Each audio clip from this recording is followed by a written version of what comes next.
ينصركم ويثبت أقدامكم. السلام عليكم ورحمة الله وبركاته.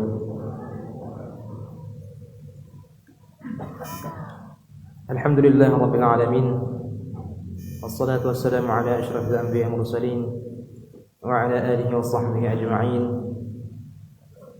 سبحانك لا علم لنا إلا ما علمتنا إنك أنت العليم الحكيم، ولا حول ولا قوة إلا بالله العلي العظيم.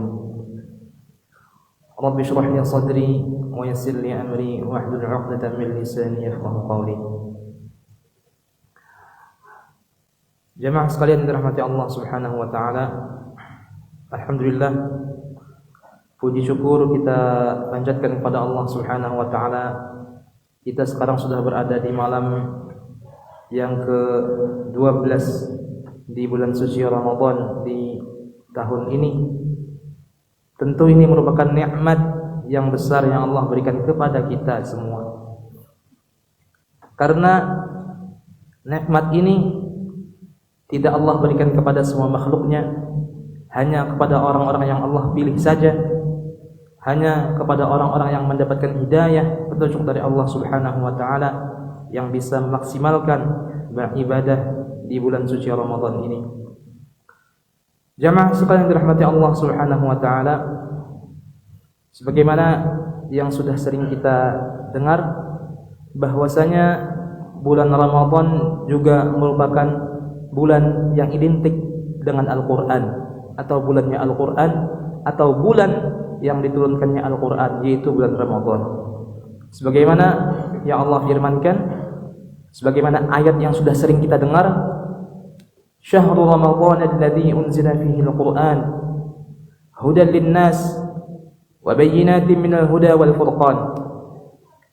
Syahrul Ramadan alladzi unzila fihi Al-Quran, bulan Ramadan itu adalah bulan yang mana Allah Subhanahu wa taala menurunkan Al-Qur'an. Fungsinya sebagai apa?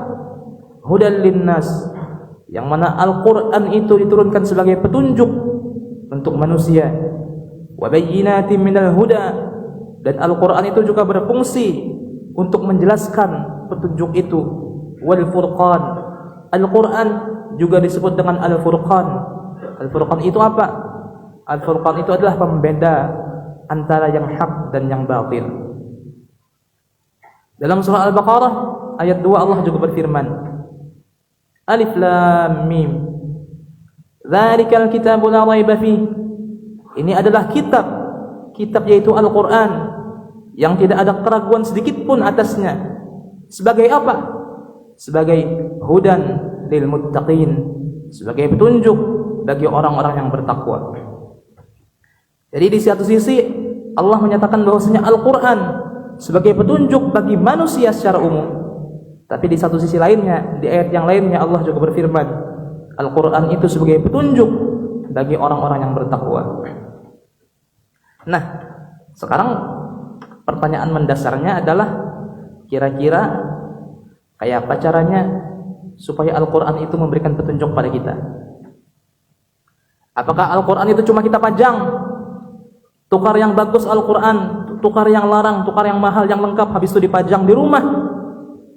Apakah itu bisa memberikan petunjuk? Tentu tidak bisa.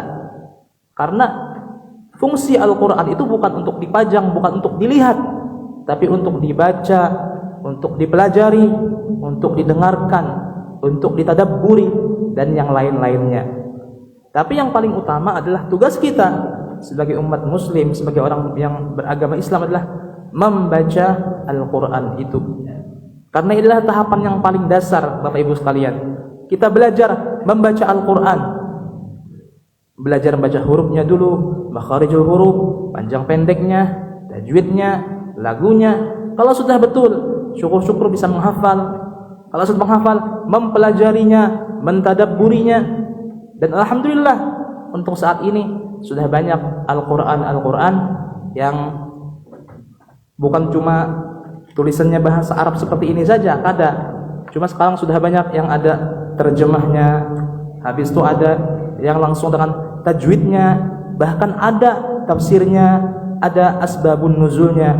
Yang mana jika semua ini kita baca, kita pelajari, ia paling rendah membacanya, membaca artinya. Itu bisa memberikan petunjuk, bisa memberikan hidayah kepada kita yang mau mempelajarinya, yang mau membacanya.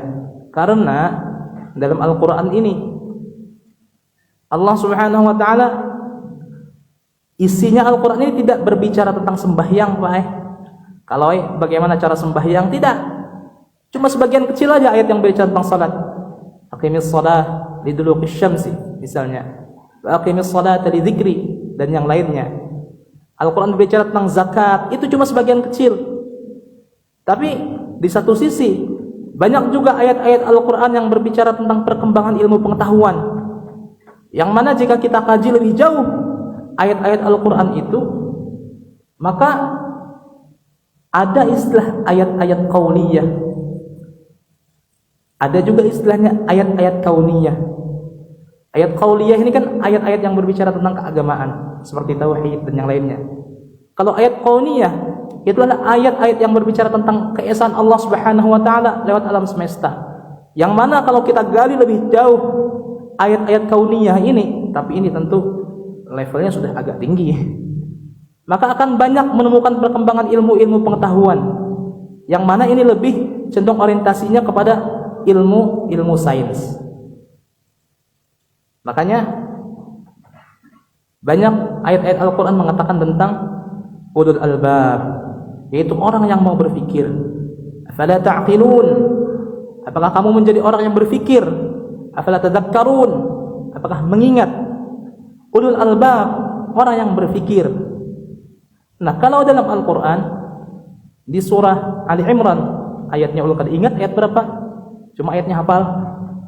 Allah berfirman, inna fi khalqis samawati wal ard, sesungguhnya proses penciptaan langit dan bumi, ikhtilafil laili wan nahar, pergantian siang dan juga malam, la ayatin li ulil albab, adalah sebagai tanda-tanda bagi orang yang berfikir, orang yang mau berfikir. Lalu orang yang berfikir itu seperti apa? Al-Quran mengatakan, alladzina yadhkuruna Allaha qiyaman wa qu'udan wa 'ala junubihim wa yatafakkaruna fi khalqis samawati wal ard rabbana ma khalaqta hadha batila subhanaka faqina 'adzaban nar.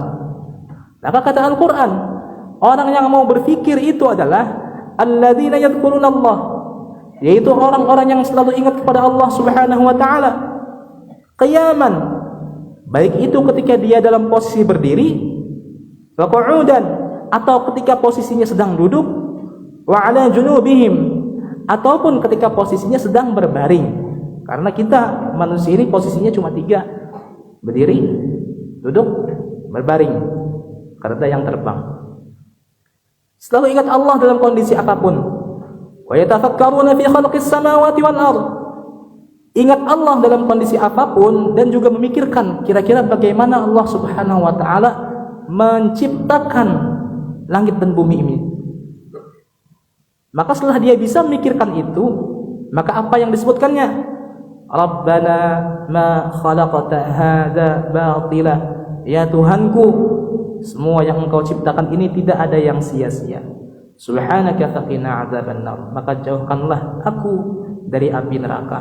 Banyak orang-orang yang ahli sains, banyak orang-orang yang mempunyai ilmu pengetahuan yang tinggi, cuma enggak bisa berkata Rabbana ma khalaqta hadza batila, ya Tuhanku, sesungguhnya yang Kau ciptakan ini tidak ada yang sia-sia. Tidak semua ilmuwan bisa seperti itu. Makanya kalau dalam mata kuliah integrasi ilmu itu kan ada yang namanya islamisasi sains yang digagas oleh Syekh Muhammad Naqib Al-Aqtas, yaitu mengislamkan sains-sains yang berkembang di barat, ditarik sesuai dengan ajaran Islam. Ini kalau dibahas panjang lebar. Yang mana intinya, orang yang berpikir itu adalah orang yang di satu sisi otaknya itu mampu memikirkan bagaimana proses penciptaan langit dan bumi, dan di sisi yang lain spiritualitasnya juga tinggi, sehingga dia bisa mengucapkan Rabbana ma khalaqta hadza batila, ya Allah, sesungguhnya yang Engkau ciptakan ini tidak ada yang sia-sia. Subhanaka faqina adzabannar. Maka jauhkanlah kami dari api neraka.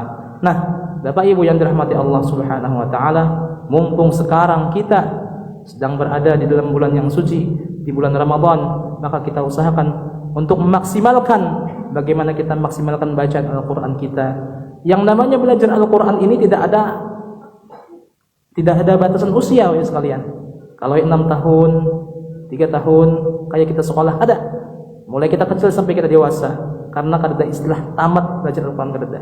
Dan alhamdulillah sekarang sudah banyak sekolah-sekolah atau masyarakat-masyarakat atau pengajian-pengajian yang sadar bahwasanya penting belajar Al-Qur'an di masyarakat. Karena dengan belajar Al-Qur'an maka kita akan mendapatkan petunjuk dari Allah Subhanahu wa taala.